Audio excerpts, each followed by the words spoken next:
প্রথম হারিয়ে গেলে আপনি মোবাইল সরাসরি থানায় চলে যাবেন। থানায় চলে মোবাইলের যে বক্স আছে ওখানে আইএমই নাম্বার আছে, মোবাইল নাম্বার দিয়ে একটা জিডি করতে, জিডি করলেই আমরা ওই জিডিকে আমলে নিয়ে মোবাইল উদ্ধারের জন্য ওই দিন থেকেই চেষ্টা শুরু করে দিব। এই টেকনোলজিগুলো আয়ত্ত করলাম, আয়ত্ত করার পরে এই প্রথম শুরু করলাম। শুরু করে প্রথম মাসে 32টা মোবাইল খুঁজে পেলাম বা উদ্ধার করতে পারলাম। তারপরে 50, তারপরে 2 থানা মিলে এক মাসে 106টা। এটা জানার পরে ডিসি স্যার আমাকে ফুল ডিভিশনের দায়িত্ব দিলেন, একটা ফোকাল পয়েন্ট করে, যে কিভাবে এই 6 থানার মোবাইল কিভাবে উদ্ধার করা যায়। পরে বিগত 1 মাস ধরে কষ্ট করে হাজার হাজার আইএমই সার্চ করে বিভিন্ন প্রযুক্তি ব্যবহার করে 251টা মোবাইল উদ্ধার করতে সক্ষম হয়েছি, যার বাজার মূল্য 20,000 করে ধরলে প্রায় 50 লক্ষ টাকা। প্রায় 50 লক্ষ টাকার মোবাইল আমরা এই 1 মাসে উদ্ধার করতে সক্ষম হয়েছি।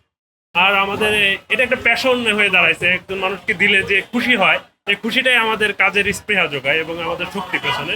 এই এখন দিলাম 251 জনকে, প্রত্যেকেই আমাকে আমার জন্য এবং আমার টিমের জন্য শুভকামনা জানাইলো, যে ঠিক আছে, আপনার অ্যাপ্রিসিয়েশন জানাইলো যে বাংলাদেশ পুলিশ এখন খুব ভালোভাবে কাজ করছে। আমাদের হারানো মোবাইল আমরা পাবো কখনো সেটা তারা চিন্তাও করতে পারে নাই, সেই মোবাইল আমরা তাদের হাতে পৌঁছে দিতে সক্ষম হয়েছে। প্রথম হারিয়ে গেলে আপনি মোবাইল সরাসরি থানায় চলে যাবেন। থানায় চলে মোবাইলের যে বক্স আছে ওখানে আইএমই নাম্বার আছে, মোবাইল নাম্বার দিয়ে একটা জিডি করতে, জিডি করলেই আমরা ওই জিডিকে আমলে নিয়ে মোবাইল উদ্ধারের জন্য ওই দিন থেকেই চেষ্টা শুরু করে দিব।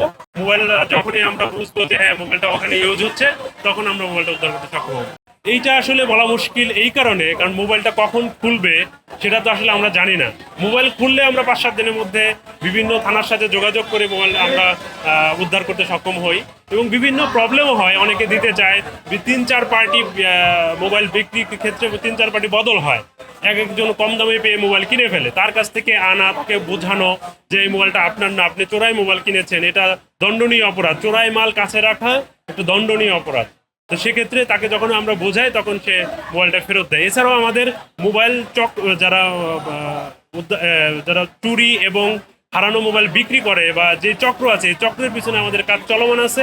আমরা অতি শীঘ্রই এই চক্রের সদস্যদের গ্রেফতার করতে সক্ষম হব এবং চক্রের মাধ্যমে এই চক্রকে আমরা নির্মূল করব, যাতে হারানো মোবাইল বিক্রির সিন্ডিকেট এটা বন্ধ হয়ে যায়। জনসাধারণের উদ্দেশ্য হলো কথা বলবে একটাই, যে আপনারা যখন মোবাইল কিনবেন প্রপার ডকুমেন্ট, তার কাছে মোবাইলের বক্স আছে কিনা, তার মোবাইল কেনার রসিদ আছে কিনা, এগুলা দেখবেন। ইদানিং দেখা যাচ্ছে অনলাইনে মোবাইল বিক্রি হচ্ছে। অনলাইনে মোবাইল কেনার ক্ষেত্রে আপনারা আরও বেশি সতর্কতা অবলম্বন করবেন। যার কাছ থেকে মোবাইল কিনবেন তার ID card, valid ID card রাখবেন এবং তার মোবাইল নাম্বার, তার সব কিছু রাখবেন। এরপরে মোবাইলের কাগজপত্র কি আছে সেগুলো আপনারা দেখে তারপরে মোবাইলগুলো কিনবেন। যদি এটা আপনারা এই নিয়মগুলো ব্যত্যয় ঘটান, তাহলে দেখবেন যে আপনার চোরাই মোবাইল কিনে ফেলছেন এবং মোবাইলটা আপনাকে দিয়ে দিতে হচ্ছে। আমাদের পেনাল কোডের 411 ধারায় চোরাই মাল নিজের কাছে রাখা দণ্ডনীয় অপরাধ। সেক্ষেত্রে সে আইনের আওতায় চলে আসবে এবং তাকে বিচারের আওতায় চলে আসবে।